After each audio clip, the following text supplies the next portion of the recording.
Andrés Miranda.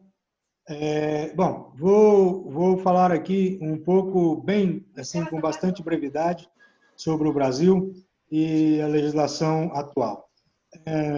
Bom, primeiro eu gostaria de dizer que a nossa situação, a situação do Brasil, é bastante peculiar e diferente dos colegas, porque percebi que em Portugal, no Peru, na Colômbia, o poder de regulamentar, normatizar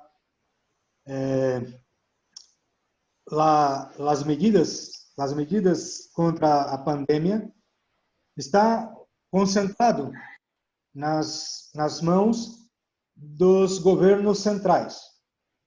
Como disse antes, aqui no Brasil não acontece isso.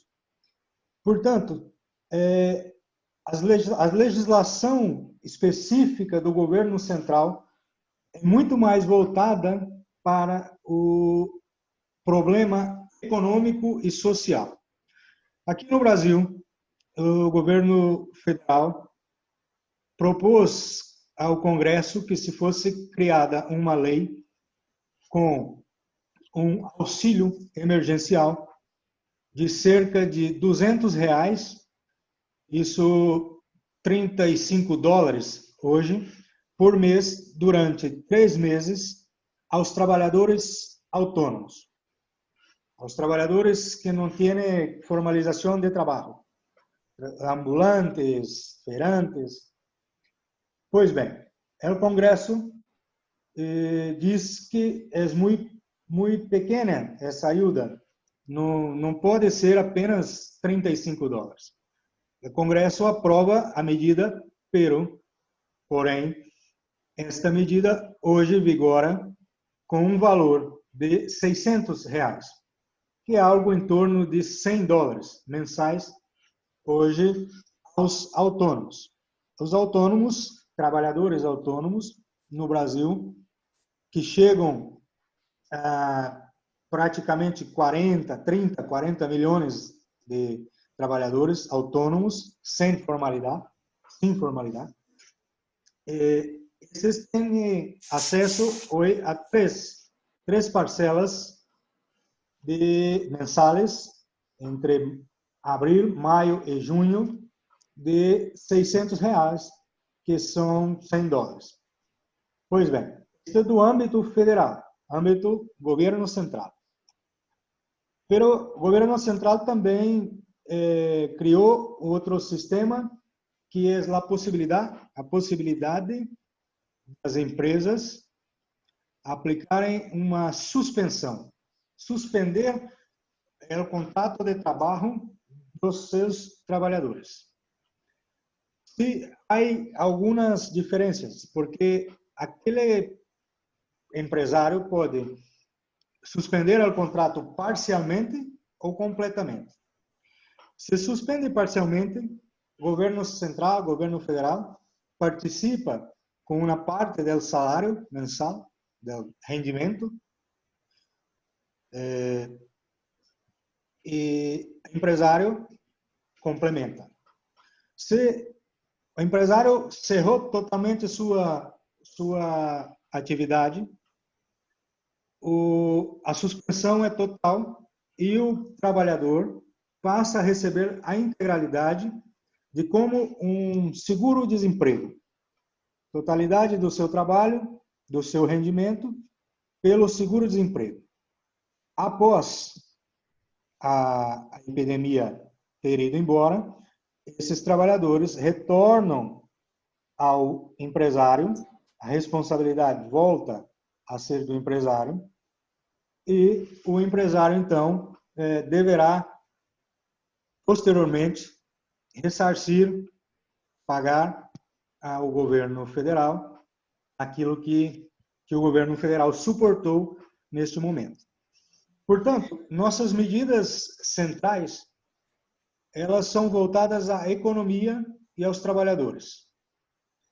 As medidas que são voltadas, que são relacionadas com o controle da pandemia em si, do problema sanitário, essas medidas estão nas mãos de outros governantes, os regionais, prefeitos e governadores.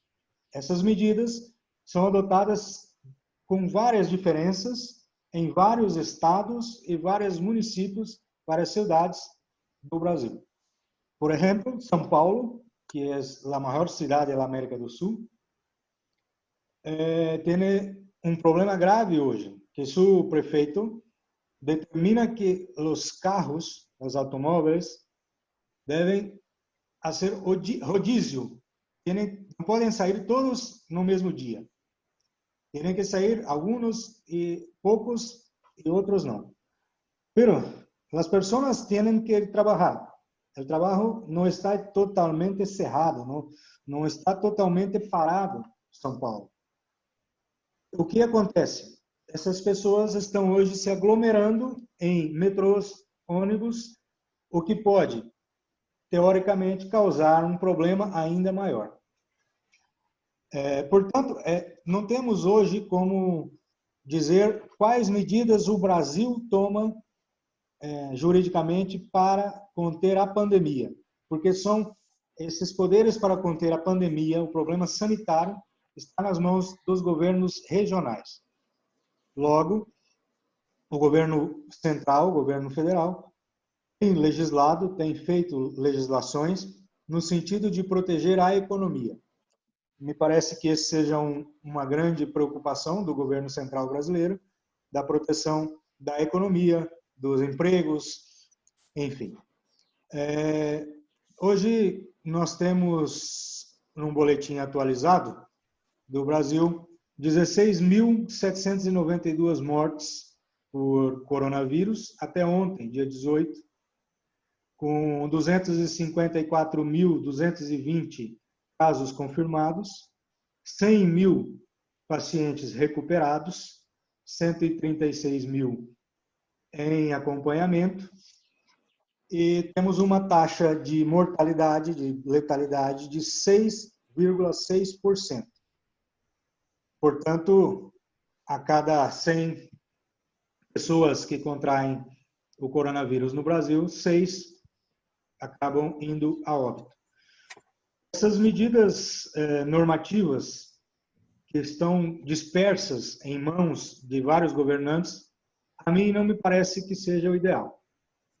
Porém, como disse anteriormente, o Supremo Tribunal Federal decidiu que não é o governo central que pode legislar sobre atividades diversas. Portanto, repetindo para que termine com brevidade, o governo central atua muito na pandemia tentando evitar o caos econômico e o caos de empregos, desempregos, enquanto que os governos regionais atuam legislando em medidas pontuais para cada cidade, cada estado.